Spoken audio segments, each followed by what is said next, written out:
So with the great drama of John Brown, putting it aside for a minute, let's talk about the more conventional, boring politics of 1860. Brown is executed in December 1859. 1860 rolls around, presidential election. Republican prospects look pretty good. They've swept to great victories in 1858. The economy is still in bad shape. There's a whole series of new economic issues which are helping them. The Homestead Act, their belief in some belief in a tariff, not really that much, but certainly for Pennsylvania iron, they talk about that. But they still need to get themselves organized to carry the so-called doubtful, the lower North states. One Republican politician says, "I am for the man who will carry Pennsylvania, New Jersey, and Indiana. With this reservation, I will not go into the cemetery. The candidate must be alive and able to walk at least from the parlor into the dining room. Other than that, if he can win the doubtful states, let's nominate him." Well, the leading candidate for the Republican nomination is William Seward, the greatest Republican leader of the 1850s. But he had the liability of a long political career in which he had made a lot of enemies and said a lot of things. Often we nominate people who have not much political experience, like President Obama when he was nominated. And it's sort of like they go to an extreme like this with Supreme Court justices now. They're not supposed to say anything about anything in order to get themselves nominated. So the less you've said, the better in some way. But anyway, Seward had a long career. He was known universally as the leading Republican. He was the presumptive nominee.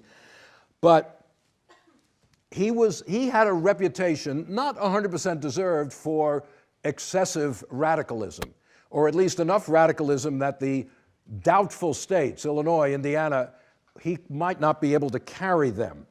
The know-nothing element in the Republican Party strongly disliked Seward because, as I've mentioned, 20 years before as governor, he had tried to work with Archbishop Hughes of New York City in order to get support for Catholic schools and trying to bring Catholics into the Whig Party. The Know-Nothings didn't like that very much.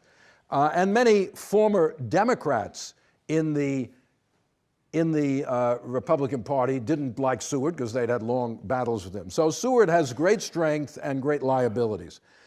There are other candidates, but all of them have problems. Salmon P. Chase, the governor of Ohio, is equally radical, more radical really than Seward, and also thought to be rather, how shall I put it, vain, excessive vanity. They said of him that he was very religious, but he had a faulty theology. He thought there were 4 persons in the Trinity. On the other end was Edward Bates of Missouri, who was a candidate of conservative Republicans, but he wasn't even a Republican. He had voted for the Know-Nothings in 1856. He was anti the expansion of slavery, but the German element, which is significant in the Northwest, would certainly not would not like Bates.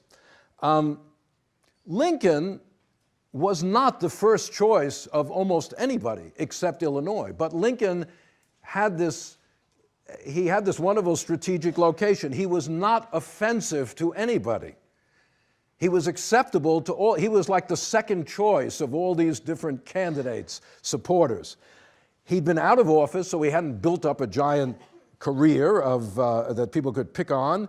He was acceptable to the Know-Nothings, but also to the German voters. He was not a Know-Nothing, but he didn't have a long history of fighting them like Seward did. So he had, as I say, he was like the second choice of a lot of people. And the convention met in Chicago. Now, the reason it met in Chicago was when they had decided in 1859 where the Republican convention should meet, they decided to pick a neutral spot. No one thought Lincoln was a candidate. Couldn't do New York because that would help Seward. Couldn't do Ohio because that would help Chase. Put it in Chicago. Suddenly, a favorite son is there. Lincoln is a candidate. And this is the first convention in which the sort of public, the spectators at the convention actually influenced the result. Lincoln's guys packed the convention hall, the so-called wigwam, a great auditorium built for this.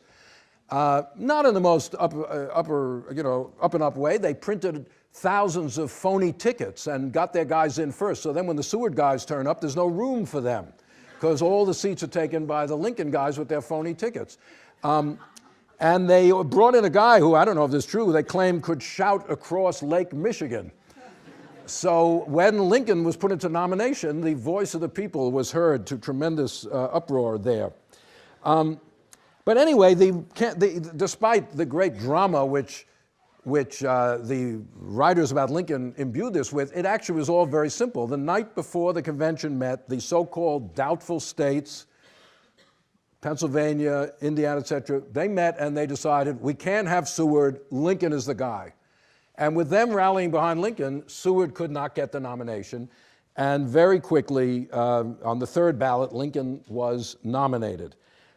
Seward's strength was confined to what we call the upper north, New England, New York State, of course, Michigan, etc. Seward was ahead, but he could never get a majority because there were enough Republicans who just thought he couldn't win their states. The Republican platform differed from that of 1856 because it introduced some of these economic issues.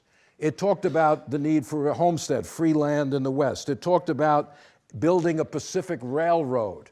It talked in very vague terms about a tariff, basically to appeal to Pennsylvania, as I said, the iron industry. But it wasn't a high tariff issue at all, a platform at all. But the core of the Republican platform was what we call Plank 8, which didn't just say we're against the spread of slavery. It said the normal condition of the territories is freedom.